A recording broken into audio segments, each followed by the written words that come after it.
Estamos de volta com o Show da Notícia e o nosso assunto agora é cultura, mas é também saúde. Eu converso com a Ariadne Guimarães, que é Relações Institucionais da Casa Hunter, e também com o Sérgio Raposo, que é diretor artístico da série Viver é Raro, série que estreou agora no Globoplay. É sobre isso que a gente conversa. Ariadne, Sérgio, sejam bem-vindos. Boa noite. Boa noite, Guilherme. Prazer estar aqui com você na CBN. Prazer é nosso, que bom que a gente pôde combinar aqui esse papo. Bom, como eu mencionei, a série documental Viver é Raro chegou agora ao Globoplay, aborda a vida aí de brasileiros que foram diagnosticados com doenças raras. E esse, então, é o nosso assunto de agora. Eu queria começar, Ariadne, te ouvindo, queria que você explicasse para o nosso ouvinte quais são as principais doenças raras que são abordadas aí na série. Quando a gente fala de doenças raras, do que a gente está falando? Bom, boa noite a todo mundo que está ouvindo. Quando a gente fala de doença rara, a gente está falando de uma doença com baixa prevalência, né? E esse conceito, apesar de mudar de país para país, fala sempre do quê? De baixa incidência, difícil diagnóstico, pessoas que têm dificuldade para descobrir o que têm, que enfrentam aí, segundo as estatísticas, em média 5 anos para conseguir um diagnóstico e que pode chegar até 10 anos. Quando a gente está falando da série, nós escolhemos doenças, vejam bem, existem de 6 a 8 mil doenças raras. Escolher não foi nada fácil, a gente buscou, na verdade, dar representatividade ao quê? A essa jornada difícil que um paciente com doença rara tem. Aí tem um pouco de tudo. A gente, por exemplo, tem a hipertensão arterial pulmonar, que é uma doença que é muito prevalente em mulheres, né? Mulheres aí adultas, na faixa aí dos seus 20 a 30 anos, quando começam a apresentar os primeiros sintomas, até a distrofia muscular de Duchenne, que é uma doença de meninos, né? E que é progressiva, enfim, multissistêmica, incapacitante, uma doença também bem desafiadora, até a epidermólise bolhosa, que é uma doença que também não tem tratamento e que provoca várias feridas na pele. Enfim, a gente procurou, na verdade, ao escolher essas doenças, muito mais trabalhar a questão da jornada. É uma jornada difícil. Para você ter ideia, a gente usa a expressão odisseia diagnóstica. Quer dizer, são longos anos de muitas idas e, infelizmente, ausência de especialistas que possam dar um diagnóstico aí para esse paciente.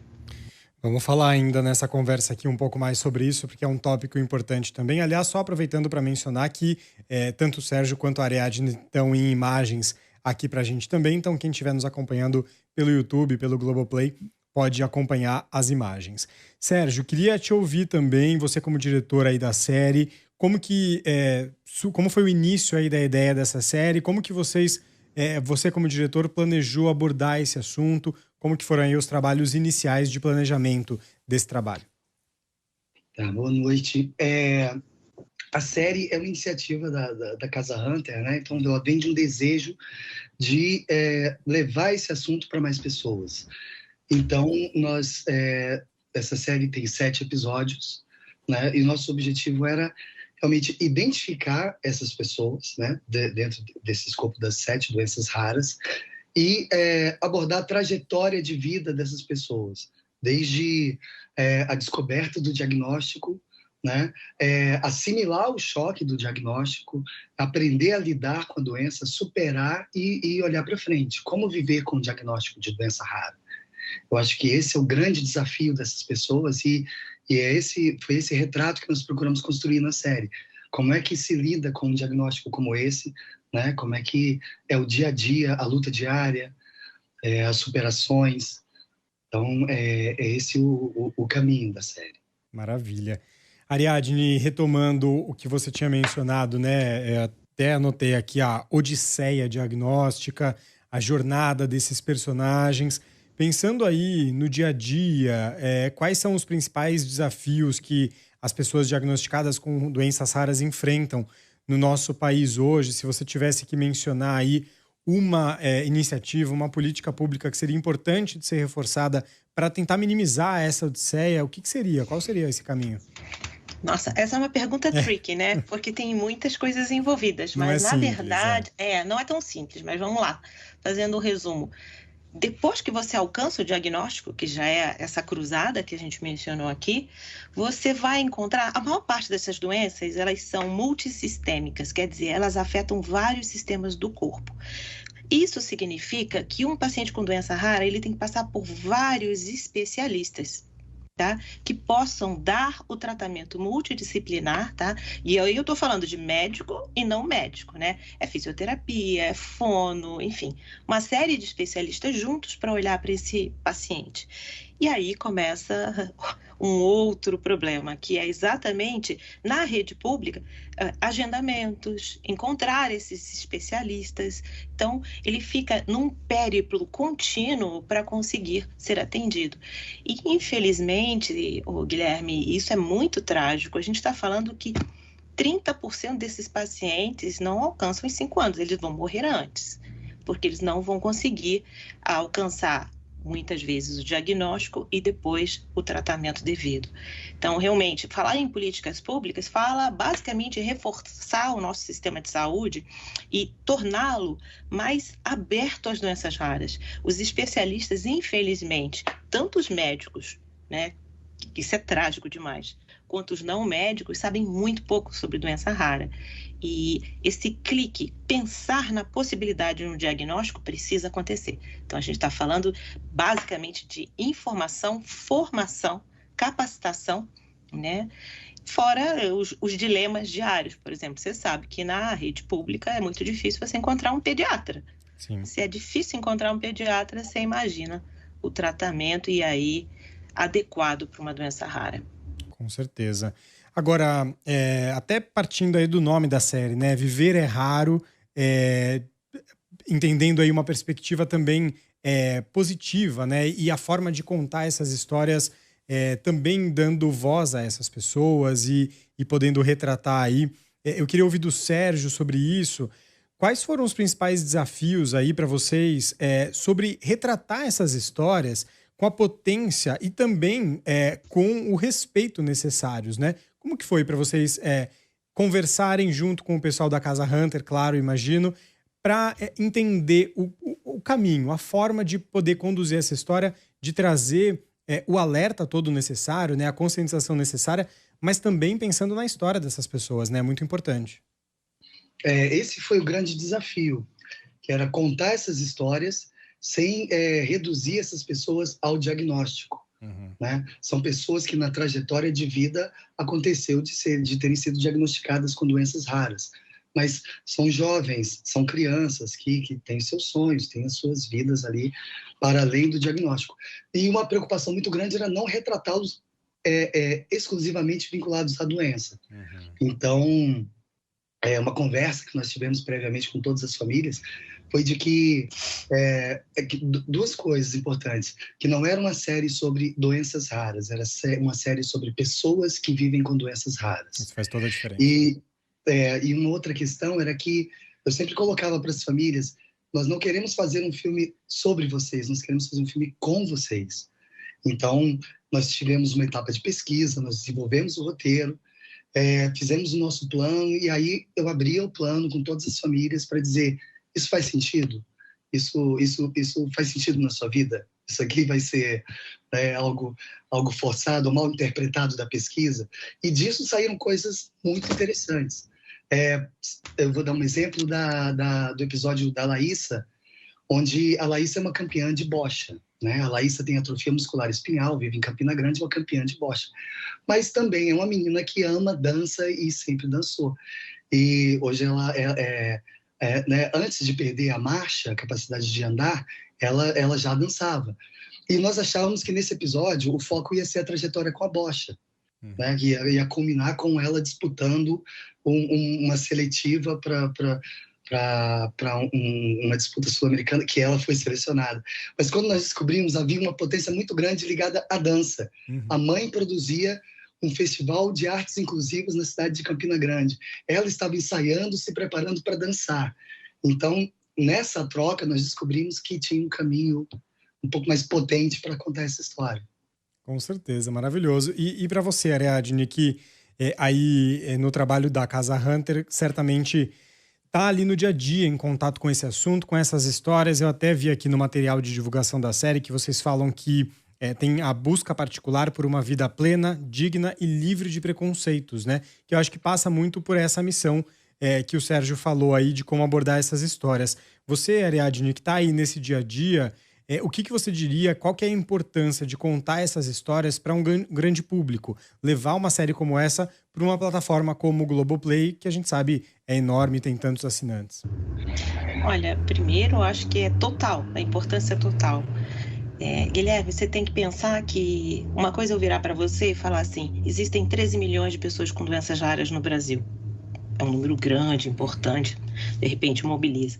A outra é mostrar a Laísa. Sim. A Laísa lá na cadeira de rodas, dançando, vencendo, tendo uma vida digna, buscando espaços, enfim. Essa capacidade de mostrar a pessoa por trás do número, pra gente não tem preço. Assim, a série, ela...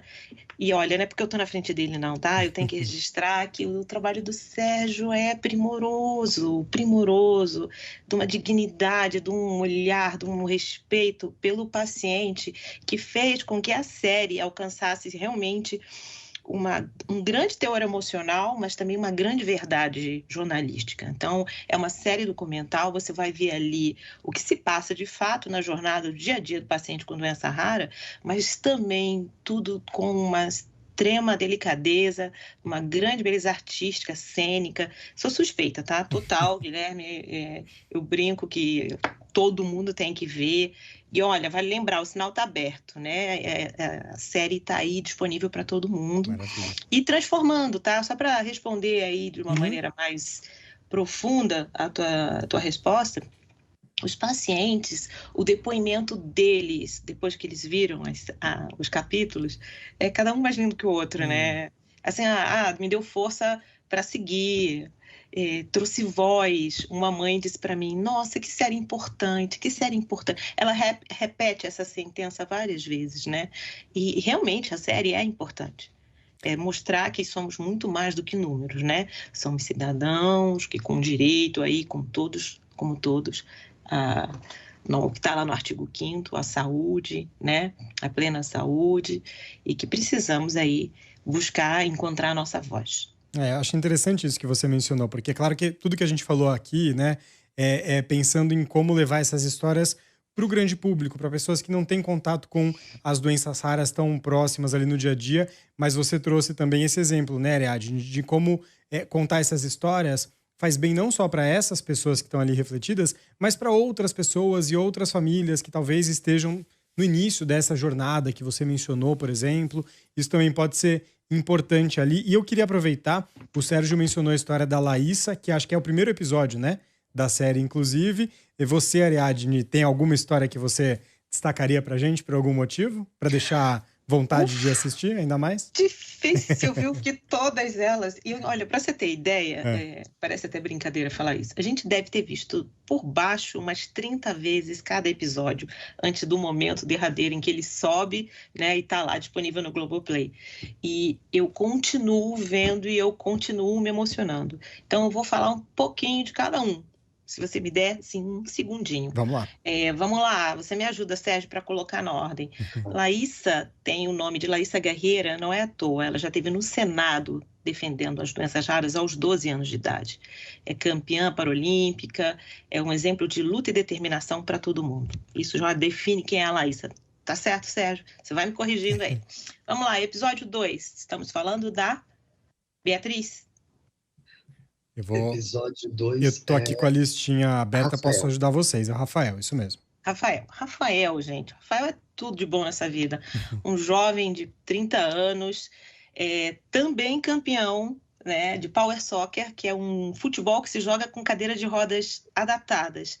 Já literalmente trouxe títulos para o Brasil, né, e que determinado teve a coragem de vir a dizer assim, cara, meu sonho sempre foi ser jogador de futebol, por que eu não posso ser jogador de futebol? Ainda com uma cadeira de rodas. E tá aí, firme e forte, um exemplo de superação absoluto. Vamos lá, terceiro caso, Sérgio, vamos rápido, que senão o Guilherme reclama. O Theo Coker. O Theo Coker. Theo sofre de epidermólise bolhosa, uma doença que tem uma questão grave de estigma, né? Porque a gente está falando de uma pessoa que tem chagas pelo corpo todo. E isso definitivamente não determina quem é o Theo. O Theo é uma potência, assim, um menino de uma enorme sensibilidade que faz seu karatê, tem seus amigos, é um adolescente pleno, ciente de si, muito consciente. Isso passa o tempo todo durante a entrevista que o Sérgio fez e que, claro, tem um diálogo muito interessante nesse capítulo, que é ele com a avó, né? Imagina, não precisa apresentar quem é a Deborah Coker, né? Mas a Débora tem uma relação, assim, de uma cumplicidade gigantesca com ele. E a mãe, eu não sei o que te dizer, da filha da Deborah Coker, que é a mãe do Theo, que, como toda boa mãe rara, é genial. Vamos lá, quem mais que está faltando? Beatriz. Beatriz é o grande momento da dor para a equipe que está aqui, tá? Beatriz, infelizmente, ela faleceu uma semana antes da estreia. Era uma menina absolutamente linda, iluminada, gigantesca. O Sérgio a definia como a câmera apaixonada pela Beatriz. E realmente, porque ela é de uma beleza assustadora. E os pais são também exemplos claros de que é uma luta que continua. É uma luta que está lá. Para você ter ideia, não tinha uma semana que a filha faleceu e eles estavam lá no lançamento com a gente, dizendo aí da importância de falar do assunto, de manter viva a questão da hipertensão arterial pulmonar, como eu falei, uma doença de prevalência maior entre mulheres, infelizmente extremamente agressiva e que ainda tem muito a ser conquistado aqui no Brasil para a doença, tá? Davi é lindo, é um menininho absolutamente energético que sofre de acondroplasia. A acondroplasia é uma doença rara que é a maior causadora de nanismo no Brasil e no mundo. Esse é um episódio cheio de beleza, é um episódio que traz pais incríveis determinados a... Cara, esse diagnóstico não é o Davi. O Davi é muito maior do que isso e que, ao mesmo tempo, resolveu buscar também como divulgar as informações sobre a patologia e combater o preconceito. E esse episódio tem um convidado mais do que especial, Maurício de Souza. A gente gravou parte do episódio dentro do Maurício. O Maurício abriu o escritório dele pra gente. Muito lindo, muito lindo. Tá terminando. Quem fala? 2, né? A Lara é o peixinho da casa. Ela adora nadar, tem 12 anos, é uma menina gigantesca, né? Uma enorme força, mas aí esse episódio tem uma coisa que eu gosto mais ainda. É uma cadeia de mulheres fortes. É a mãe dela, é a própria Lara, é a avó da Lara, que criou uma rede de suporte para apoiar essa menina e vencer essa patologia que é a SMD. Por último, o Miguel. Miguel, nossa... O Miguel falou uma frase que tem a ver aí com a capacidade de um episódio como esse mudar a trajetória da família. Cara, ele tem muita dor, ele tem hemofilia tipo B, né? E ainda tem um agravante que é com inibidor, né? Uma reação alérgica à própria medicação que ele precisa para ficar vivo, imagina. E isso ocorre, desse problema decorrem muitas dores, hematomas, mas é um menino que está com um sorriso no lábio, buscando aí um espaço, que tem uma voz na internet, que está sempre publicando sobre a patologia, a garra do dia a dia, conta com uma irmã incrível, está sempre ao lado dele. E, enfim, do Miguel fica para mim esse estímulo que ele disse assim, cara, me dá mais vontade de prosseguir, né? Dá vontade de continuar e de seguir, de dar força para minha mãe e para minha irmã. Maravilha, eu acho que depois desse resumo, só temos a dizer para fazer o convite mesmo para o pessoal assistir. Eu estava dando uma olhada aqui no aplicativo do Globoplay, todos os episódios lá já disponíveis. São episódios curtinhos, né? De 20 e poucos minutos, curtinhos, pensando em outros produtos, né? Mas o legal é que dá para colocar ali, encadear eles, fazer aquela maratonada que todo mundo costuma fazer e acompanhar as histórias. Muito bom ouvir um pouco mais sobre esse projeto. Lembrando que Viver é Raro, série documental de 7 episódios, que já está lá disponível, então, para todo mundo assistir. Ariadne Guimarães, Relações Institucionais da Casa Hunter, e o Sérgio Raposo, que é o diretor artístico da série. Muito obrigado pelo papo com vocês essa noite, parabéns pelo projeto e até uma próxima. Até a próxima, Guilherme. Obrigada pelo trabalho, tá? Boa noite, obrigado. Boa noite. Agora são 8h52, mais informações da sua região e já voltamos.